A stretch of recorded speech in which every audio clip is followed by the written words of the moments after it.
Good morning, everyone. So my name is Queenie May Matsik. The topic that we will discuss today is about Scuffle of Opinion Written Editorial. So today we're going to talk about written editorials, a key part of journalism that allow us to express ideas and take a stand on issue. Editorial, I'll describe it as a battle of argument and a war zone of evidence. This means there are places where opinions clash and evidence support our claims. Let's break down what an editorial and how to write one. Reading editorial like a debating o debate, but nangyayari ito on a paper, hindi sa personal. And editorial writers present their stance on a issue, addressing opposing argument, and use evidence to persuade their readers. So what is an editorial? An editorial is a special article in a newspaper or publication where the editorial board share their view on the significant and timeline issue. Unlike regular news, it's about opinions, but those opinions must be supported by fact. Editorial aim to persuade readers, promote critical thinking, and sometimes even inspire action or change. So, let's talk about the key figures of an editorial. First is issue. An editorial must focus on an important and relevant issue. This should be sometimes that concern the readers or society and in general. So, first choose an issue, pick a topic that is current and relevant to your audience para mas maengganyo silang magbasa. Second one is the group. Editorial are writing after a group or team discusses the issue, analyzing it from different angles. For example, in the text, student debated which TV network was better, GMA or ABS-CBN. So, analyze with a group, share ideas with a team to gather different perspective. So, third one is stand. A strong editorial take a clear stand. This means you choose one side of the argument and defend it. So of course, you have to take a stand, decide on your position, and make it clear. So, dito naman is dapat is one-sided ka, and sa stand is dapat as one-sided ka lang. If GMA yung 7 yung gusto mong i-support, is dapat is ma-defend mo ito. And last is evidence. To support your stand, you need the fact, data, and example. Without evidence, your editorial will not be convincing.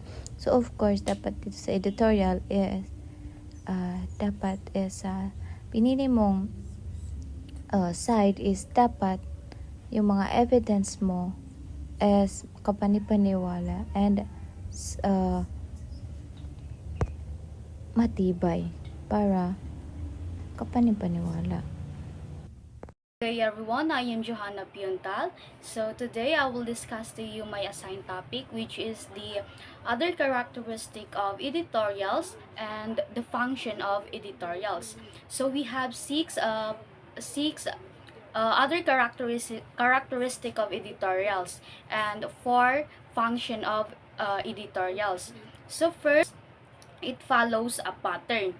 So, kailangan sa editorial, it should be an introduction, body, and conclusion. So, kailangan pina-follow yung pattern sa paggawa ng editorials. Kailangan may introduction, body, and conclusion in order for us to grab the attention of the reader.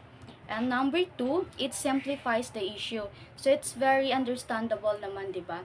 So, kapag yung isang issue is very complicated, so sinisimplifies lang nila ito para mas maintindihan ng readers and for the clarity and madali lang siyang maintindihan, yung sabi ko nga. Number three, it provides opinion from the opposing viewpoints. So, dito na yung pagkakaroon ng fairness and balance. So, good editorials don't just present their own side. They also acknowledge and summarize the arguments from the other side of the issue. So, as an editorial, kailangan hindi ka maging bias. Kailangan maging fairness ka in other side. Hindi yung kung ano lang yung gusto mo, yun lang yung isusulat mo. So, kailangan maging fairness ka. And number four, it shows evidence delivered in a professional and formal manner. So, this means that a good editorial don't just use a formal language and avoid being rude or personal. So, they just focus on the issue and not attacking the people. So, pansin nyo sa ibang, sa mga editorials or sa mga articles is wala kang mababasa ng mga grain jokes doon or mga below the belt na mga words doon. So, they are focused only on the they are focused only on the content or the issue, and they are professional and formal mannered. So, number five, it offers alternative solution. So, editorials often criticize, but they don't just stop there. They try to suggest to fix the problem or to make the situations better. So, kinikriticize nila yung isang issue, but at the same time, nagbibigay sila ng suggestion kung paano kung paano masolusyonan yung isang problema or isang issue. So, number six, it provides a solid and concise conclusion. So, good editorials end with a clear and powerful conclusion that summarize their main point. So, it's like final statement that leaves a lasting impression on the reader. Okay, so let's proceed to the function of editorial or kung paano gumagalaw yung isang editorial. So first, it explain and interpret. So this means it explain the complicated issue in an easy to understand. So it's very understandable naman, 'di ba? So for instance, imagine a complicated event happen in school. So kumbaga dun sa event na 'yon is kung ano yung nangyari, halimbawa it's very complicated pero ini-explain lang nila 'yon ng madalian or ini-explain lang nila yung story na nangyari sa event in order for the reader to not confuse and ma-clarify yung situation. So, number two, criticize. So, the function of criticize in editorial is to point out the flaws or the weakness of something, but at the same time, sa editorial, they give suggestion on how to improve on something. So, nagsusuggest sila ng mga bagay para masolusyonan yung problema. So, parang dun din sa characteristic ng editorials kanina, yung sabi ko na it offers alternative solution. So, parang same lang sila dito sa criticize. And number three, it persuade. So, sa editorial, it tries to convince you to argue with your writer's opinion. And number 5 is praise. Ang function ng praise sa editorial is, ito na yung nagbibigay sila ng puri or pinupuri nila yung isang bagay or yung isang tao. So, when we say praise kasi is, yan yung mga pinupuri mo ang isang tao based on their achievements and of course, contribution nila in a specific area. So, isa ito sa mga function ng editorials is to praise someone who have an achievement like for instance is si Manny Pacquiao, 'di ba? So, 'di ba minsan laman lang yung laman ng editorials or isang article. So, pinupuri siya because of his contribution in Philippines. He made a name for Philippines by winning a countless of boxing fighting. So, pinipraise sila para may pakita yung worth nila. And and yung contribution nila dito sa Pilipinas para mas lalo pa silang makilala. So that's all. The next reporter will be Arhama Ismael. So good morning everyone. So let's forward to the types of editorial. So meron tayong 7. So number 1 is the editorial of interpretation. So the aim of this editorial is to put the news in its proper perspective. So dito pinipresent ng writer yung both sides ng issue and nililibs na niya yung judgment sa inyo ng mga reader. So nasa sa inyo na reader paano nyo interpret yung topic ng isang writer since magkakaiba naman tayo ng perspective. So ang layunin lang or gagawin lang ng writer is after niya masulat yung topic niya, so nasa sa inyo na mga reader yung judgment. Next is editorial of criticism. So editorial of criticism naman, it points out the faults and a situation or an issue mentioned in a news. So, dito naman is pinipresent dito nung writer yung problems. So, after nang ma-present nung writer yung problems, and din sa dulo, nagsasuggest siya ng solution. So, itong editorial of criticism is, meron siyang problem, and then yung problem, after masulat nung writer yung problem nung isang topic, and then magbibigay siya ng conclusion, or solution pala. Solution. So, for example, ang topic niya is about poverty. So, after maano ng writer kung ano yung mga cause ng poverty, bakit nagkakaroon ng poverty, and then sa dulo, magsasuggest yung writer ng solution. Kumbaga, paano ma-overcome yung poverty. So, yun lang. And then is editorial of commendation or tribute. So, dito is pinupuri, ito yung types of editorial na pinupuri mo yung nagawa ng isang tao or achievement ng isang tao. So, ang aim naman nito is to inspire the readers. So, halimbawa, si Manny Pacquiao yung nagbigay siya ng karangalan sa bansa. So, pwede yung gawin ng isang writer, kumbaga yung mga naging ano yung mga naging achievements ni Pacquiao, ano yung mga pinagdaanan niya, lahat-lahat. So, yun. So, para ma-inspire yung mga readers. Next is editorial of argumentation. So, we are familiar naman sa argue, diba? So, more on argues to convince the readers na maniwala sa'yo. Of course, ito naman is, kailangan dito is mapaniwala mo yung readers mo dun sa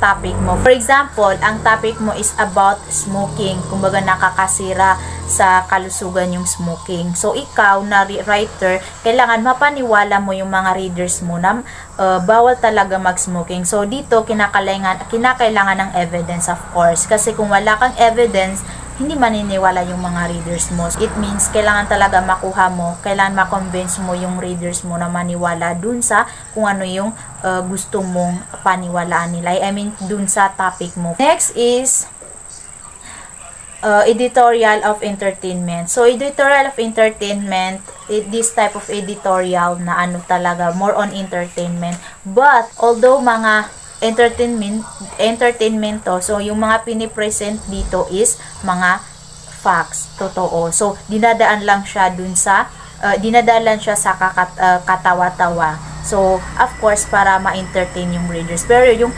mga topic dito is mga seryoso. Next is the editorial of crusade. So, editorial of crusade called campaign editorial. It promotes a concept, an idea, or an advocacy about awareness. So, for example, abot lang to siya na parang campaign na ina-aware mo lang yung mga readers mo. Na-aware yung mga readers mo. For example, ang topic mo is about environmental awareness. Halimbawa, ang topic mo is, kumbaga, yung pagtapon ng basura sa paligid is nakakasira ng ganito, nakakasira ng environment, ganyan. So, parang nagiging ano yun sa mga readers, kumbaga nagiging aware sila na bawal pala magtapon ng basura dito sa paligid kasi nakakasira ng kalikasan. Kumbaga, ina-aware mo lang yung readers mo. Siyempre, ang nagiging ano yun sa readers is, of course, para maging aware sila and tularan, magkakaroon sila ng idea na okay, bawal pala dito na ganito yung gagawin, ganito, ganyan. So, parang ina-aware mo lang talaga yung mga readers mo. And then, last is the editorial liners. So, editorial liners, it is a short paragraph, sometimes poetic or reflective, that provoke thought or make a point in a few sentences. So, ito is, ano lang to siya, this type of editorial na super mababa lang, short paragraph lang siya. Short paragraph lang siya, pero nandun na yung main point ng isang topic. Just like parang yung summary lead, 'di ba? Yung summary lead is nandun na lahat, although mababa siya. So dito sa editorial liners, mababa lang siya, one paragraph, pero nandun na yung main point. Kumbaga, although mababa, pero nandun na yung main point ng isang topic. For example, about sa love. So yung love na yun is nandun na kung ano yung nandun na yung main point ng love. Kumbaga, nandun na lahat, although mababa lang siya. And then, editorial structure. So, editorial structure naman is, ito yung structure sa paggawa ng editorial. So, dito, just like an essay na may introduction, body, and conclusion. So, yun lang yung paggawa ng editorial. Next is duties of an editorial writer. So, ito yung mga duties ng writer, as a writer. So, number 1 is be honest. Of course, as a writer, be honest. Be accurate and complete yung pinipresent mo na fact. So, huwag ka ditong maging bias. So, kung ano yung naano mo na information, yun na yung ilalabas mo. So, bawat yung mga filter, gina-filter mo ganyan. So, hindi. Kailangan talaga honest ka. Next is, yung conclusion mo is based on evidence. Of course, hindi maniniwala yung readers mo kung wala kang evidence. So, lahat ng conclusion mo is based on evidence talaga. As a writer, kasi para ma-convince mo talaga yung mga readers mo. Next is never be motivated by personal interest. Of course, as a writer, wag kang nagpapabayad or halimbawa, kaibigan mo yung isang issue is naging kaibigan mo pala yung involved dun sa issue. So, magiging bias ka kasi kaibigan mo. So, no, kailangan talaga wala kang pinapanigan and hindi ka dapat binabayaran. Hindi ka, never be motivated by personal interest. Next is accept your mistake. Of course, as a writer, halimbawa nagkamali ka, accept mo. Willing ka na itama yon. Next is review your conclusion before publish. Of course, kailangan talaga, bago ka mag-publish, kailangan mo talagang i-review lahat. Hindi lang yung conclusion, lahat ng sinulat mo. Kung may mga errors ba, kasi if may errors, pwede mong palitan. So, kailangan, bago mo i-publish, kailangan accurate talaga. So, kailangan i-review mo talaga lahat. Next is may paninindigan ka. Of course, halimbawa sa isang issue, kailangan mo yung panindigan. Kung ano yung belief mo na if ever na alam mo na tama yun, so kailangan panindigan mo. Kumbaga may paninindigan ka na writer. Next, lastly is support colleagues. Of course, kailangan i-support mo yung mga ka-colleagues mo. Halimbawa, may problem sila or nagkaroon sila ng error or mistakes, so help mo sila na itama yon, or kung kailangan nila ng help, so ikaw na may knowledge ka, so pwede, kailangan tulungan mo, kumbaga support mo yung mga ka-colleagues mo. So that's all my report about types of editorial and duties of an editorial writer. So good day everyone. So my topic will be editorial writing, a sample structure. So my topic includes the start the news spec with an objective explanation of the issue or controversy. Second one is present your opposition first. And the third one will be directly refute the opposition's belief. The fourth one is give other original reasons or analogy. And the last one is conclude with some punch. So I know all of you or most of you are familiar with the editorial writing because of the other groups that already discussed this topic. But now let me define it again. So editorial writing is a form of persuasive writing that express an opinion or viewpoint on a current event. It aims to influence opinions or public opinions and inspire action. So now let's proceed to my first topic. So start with the news peg with an objective explanation of the issue or controversy. So what is news peg? So actually it is a new word for me, and to you maybe it is a new word. So when we say news peg, it is the core issue or story or topic in the news that relates to what you're pitching or aiming to. So yes, it is the core issue and a trending story or topic in the news. So this is like the lead in a news story, providing a factual context also. It's a brief summary of the event or situation that the editorial will address. And in addition, when we say objective explanation, the first paragraph, it includes your, or as a writer, it includes your stand or reaction, agreeing or disagreeing with the issue, so you can put your position at once in the first or second paragraph because it is crucial for clarity and impact. So your position or your stand as a writer, it is crucial in the article or in the context that you are writing because it provides clarity and understanding to the reader. So actually, I have here an example. Uh, Let me read this one. The implementation of new interactive whiteboards and software in Westside Elementary Classroom has generated both excitement and apprehension. While this technology holds great promise for enhancing learning and preparing students for the future, careful planning and adequate teacher training are crucial for a successful integration. So as you can see, itong nakapula na mga text, this is the news peg, and yung mga naka-color black na ng mga text, this is the uh, this is the stand or the opinions of the writer.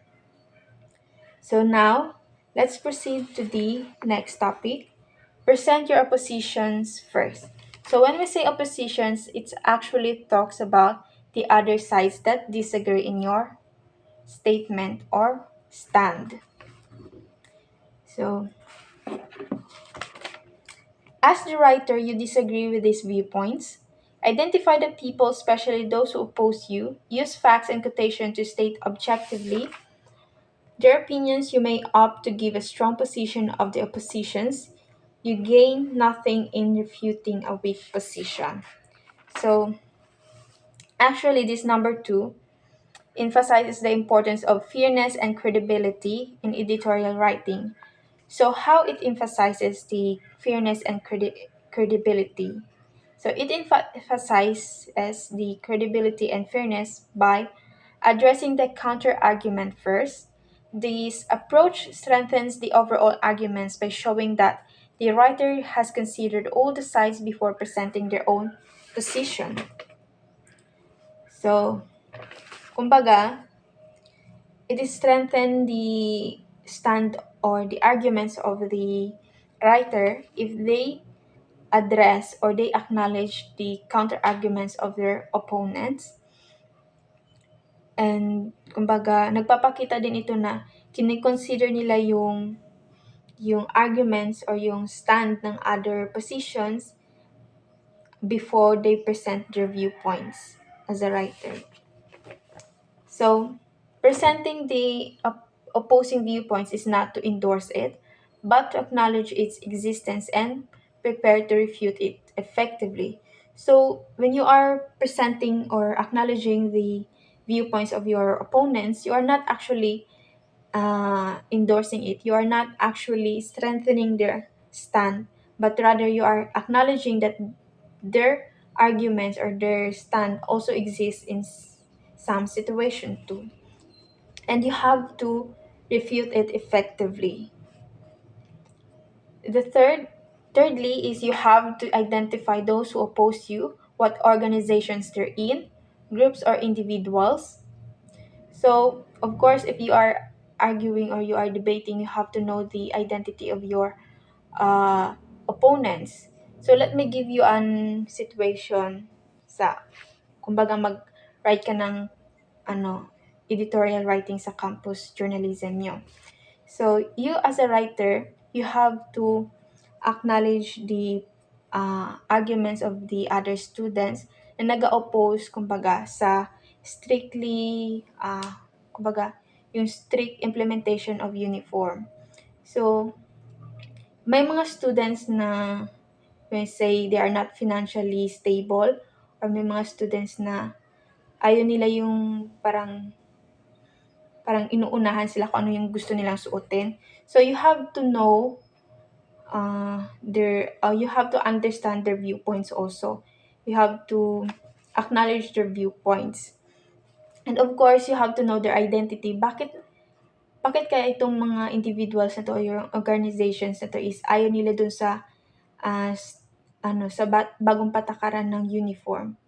Kumbaga, sasabihin natin dito, kunwari, example sa Eliana, magpapa-implement yung schools natin ng every girl must use hijab. So we all know that some of the students are Christian. So if they oppose to that arguments, you have to know their identity. Why they argue, or why they are opposing to this argument or to this issue. It affects their identity, it affects them as individual, it affects their religion, parang ganon dito sa you have to identify talaga yung mga nag-o-oppose dun sa argument na yon.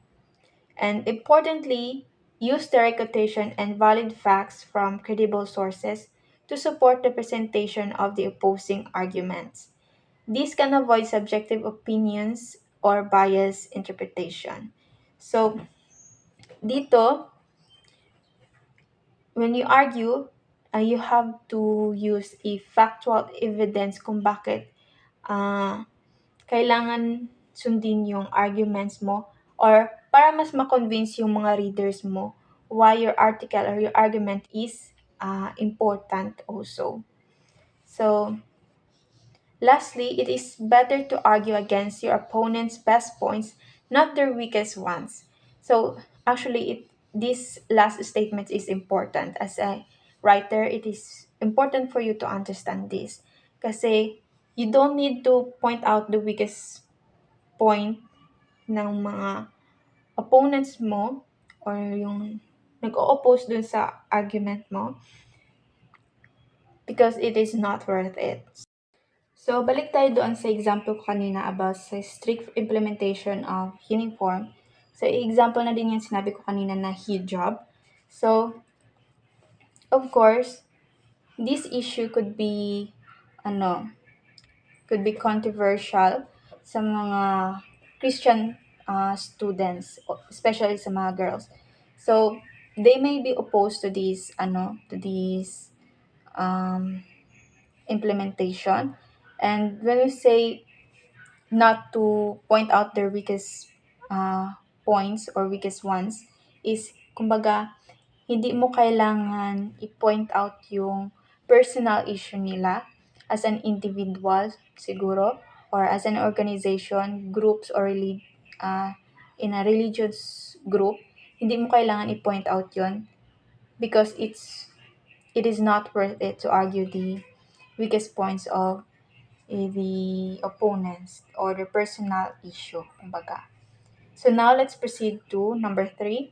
Directly refute the opposition's belief.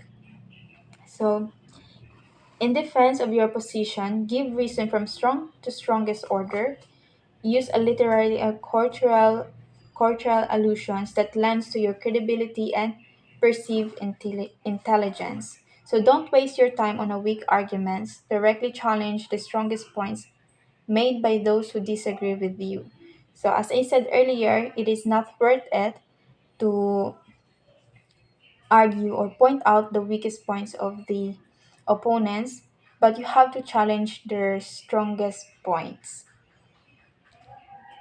on why they disagree with it. So Showing you understand your arguments make your refutation more convincing. So, kapag ina-acknowledge mo or na-address mo yung uh, arguments or stand ng other side kasi is you are showing that you understand and you are being respectful sa mga multiple sides of the arguments.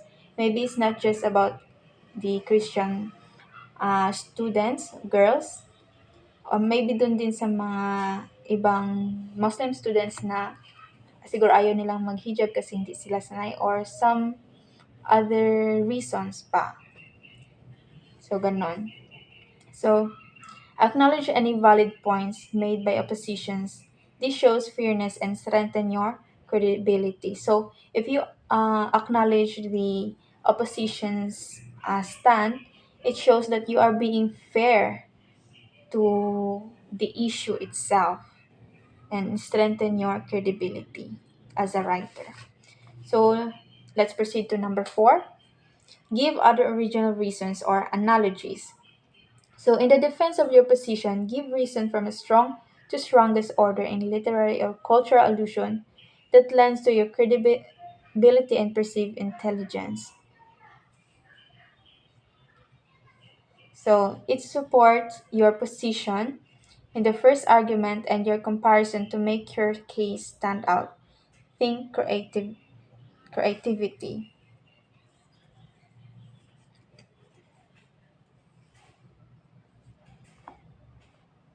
So now let's proceed to number 5. Conclude with some punch. So give a solution to a problem or challenge to the reader to be informed, conform. A quotation can be effective, especially if from our respective sources. A rhetorical questions can be effective concluder as well.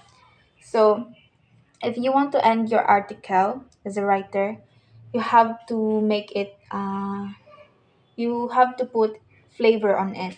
You must be creative in uh, ending your article or mas effective siya kapag nagbibigay ka ng solutions doon sa argument mo.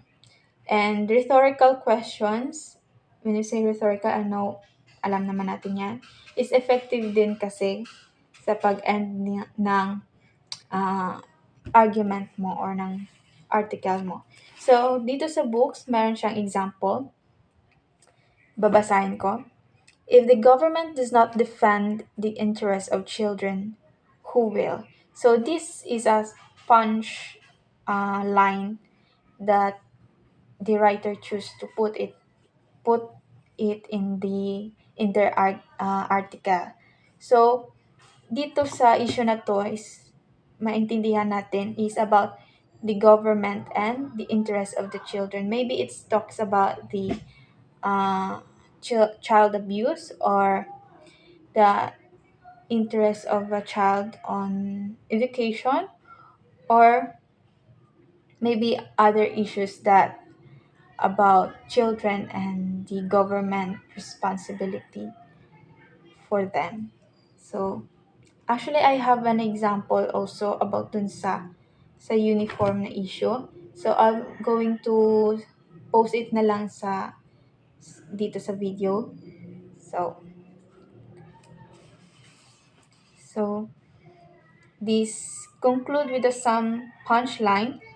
So, again, end with a strong statement that leaves a lasting impression on the reader and give solution to the problem. So it is important that your problem or your article have a solution at the end, so that the reader must be convinced on your ano on your stand. So that's all.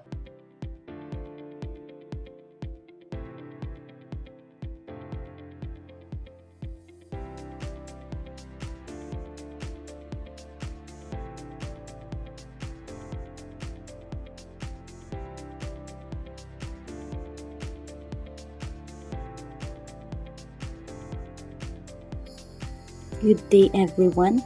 I am Narjana Jail Abad, and as the last reporter of Group 5, I will be discussing the final part of Chapter 8, Scuffle of Options, Writing Editorial.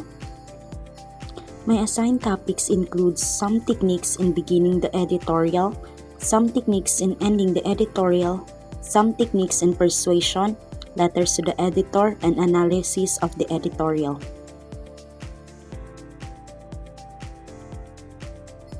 Now let's discuss the techniques in beginning the editorial.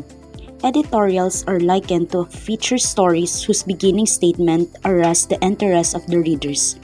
Remember that introduction must contain enough sparks to urge the readers to read the whole article.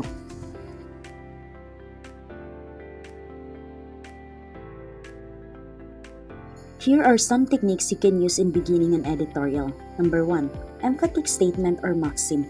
This technique uses a strong, impactful statement or a general truth to grab attention. It often conveys a universal idea in a concise way that resonates with the readers. Number 2. A striking statement about the topic. This approach uses bold or surprising statements about the subject to immediately draw the reader in. It paints a picture or sparks curiosity. Number 3. A quotation. Starting with a relevant or powerful quote can create context or set the tone for the editorial. The quote often gives authority or a strong emotional connection to the topic. For number 4, narration. This technique tells a brief story or sets up scenario that leads into the main arguments of the editorial. It can be personal, historical, or fictional to draw readers in. And number 5, an order. This technique gives a direct command or call to action. It's often strong and straightforward, urging the readers to do something. Number 6, a question. Asking a question engages the reader by encouraging them to think about the issue being raised. It can be rhetorical or invite reflection. Number 7, poetic. This approach uses figurative language, vivid imagery, or a lyrical tone to draw the reader in. It often evokes emotion or paint a mental pictures. Number 8, prophecy. Prophecy statements predict future outcomes, often with a warning tone, and they urge action by suggesting what might happen if nothing is done. Number 9, reaction. This technique responds directly to a recent event, controversy, or issue, expressing a clear opinion or observation. And for the number 10, analogy. An analogy compares the topic to something familiar, helping the readers understand the issue in a new or relatable way. Now the question is, why are some techniques in beginning an editorial important? Techniques in beginning an editorial are important because they grab the reader's attention and introduce the main idea clearly. A strong opening can use a question, a surprising fact, or a bold statement to make the reader curious.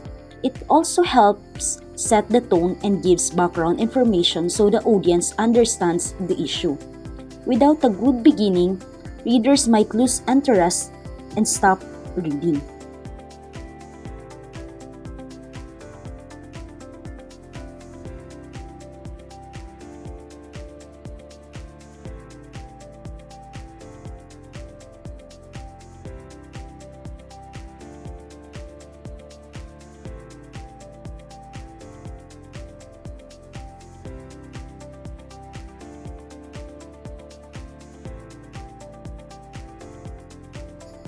Now, since we're already done discussing the techniques in beginning the editorial, let's discuss the some techniques in ending the editorial. The last part should give a punch to the reader. This part should encourage them to act on urgent issues, to take part in the call for a change, or persuade them to approve your position. The ending of an editorial is important because it leaves a lasting impression on the reader. Good techniques in including summarizing the main points, making a call to action, or giving a powerful closing statement. This helps the reader remember the argument and feel motivated to think or act differently. A weak ending can make the editorial feel incomplete or forgettable. Here are some techniques you can use to end your editorial. Number 1. Proverb or salawikain. Using a proverb summarizes your arguments in a concise and memorable way, reinforcing the message and encouraging reflection. Number 2. Quotation. Using a quotation in an editorial can lend authority and depth to your argument. It connects your viewpoint to a broader context or wisdom expressed by someone else, often provoking thought or illustrating a point. Quotation can be particularly powerful when they come from respected figures, experts, or well-known personalities. They can frame your argument in a way that resonates with readers, making your message more impactful. A quotation can also serve as segue into the main discussion or reinforce your position by showing that others share your views. And lastly, advice. Offering advice in an editorial can guide readers toward taking specific action or making changes in their lives or communities. It encourages readers to consider practical steps they can take in a response to the issues discussed. Advice in an editorial can empower readers by providing them with concrete suggestions for how to engage with or address the topic. It can serve as call to action, motivating readers to change their behaviors, attitude, or voting patterns. This approach often fosters a sense of responsibility and encourages collective action. Now let's discuss some techniques in persuasion, or the techniques you can use to persuade your readers. Editorial writers should master the craft of persuasive language to convince others to agree with the publication facts, to share its values, to accept its arguments and conclusion, and to adapt its way of thinking.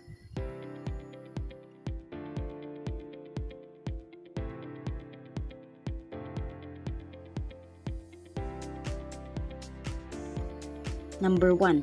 Appeal. Persuading people by making them feel emotions like happiness, sadness, or fear. This helps connect the message to their personal feelings and make them care about the topic.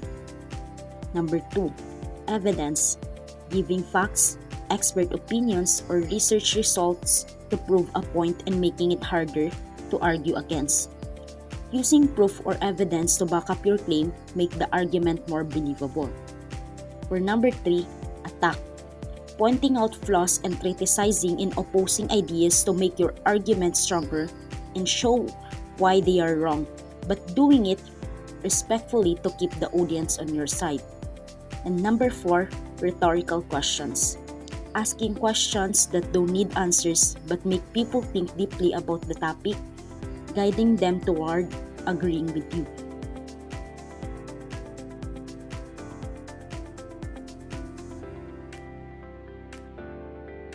Number 5, the cause and effect. Explaining what happens as a result of something, even if the link isn't always clear.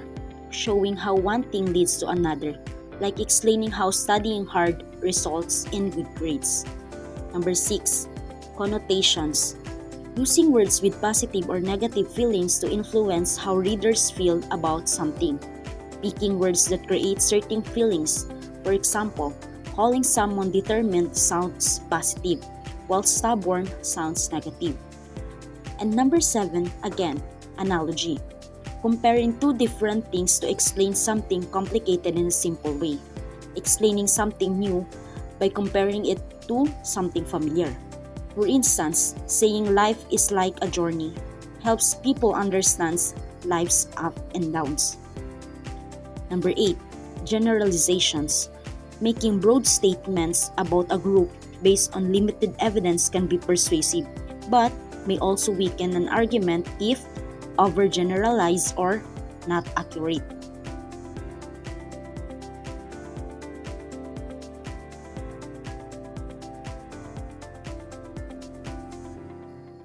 Some techniques in persuasion.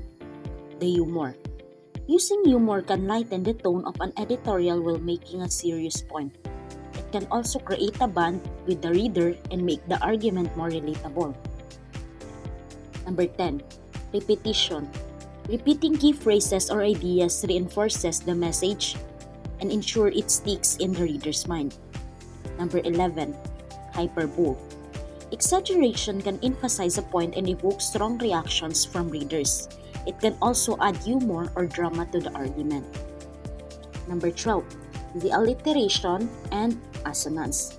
Both alliteration and assonance are sound devices used to enhance the musicality and memorability of language. Alliteration involves the repetition of the initial consonant sounds in a series of words.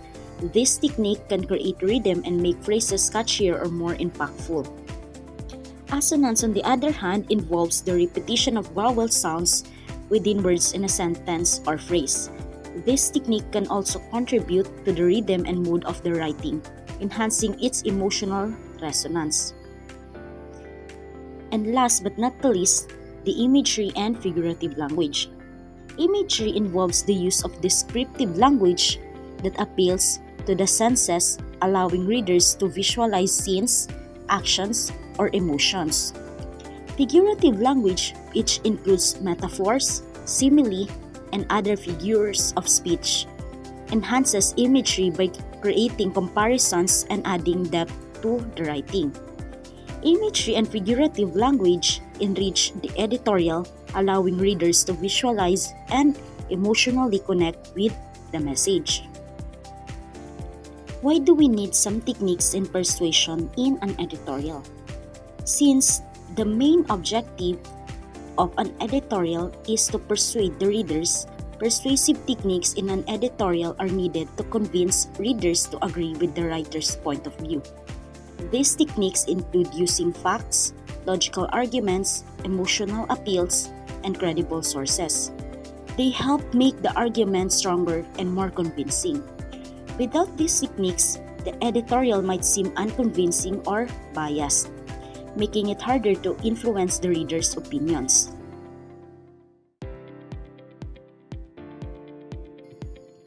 Now let's proceed to the letters to the editor. Letters to the editor are written responses from readers' topics or issues covered in a newspaper. They can address previous articles or raise concerns about events in the local community or school.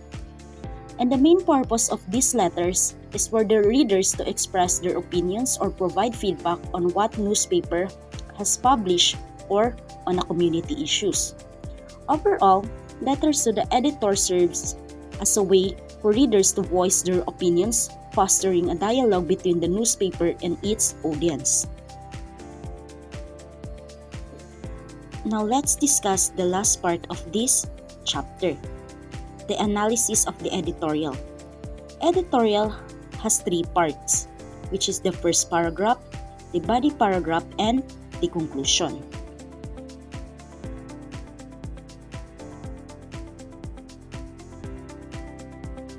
The first paragraph introduces the main issue or the topic of the editorial. It usually includes a news peg, which is the reason the issue is being discussed.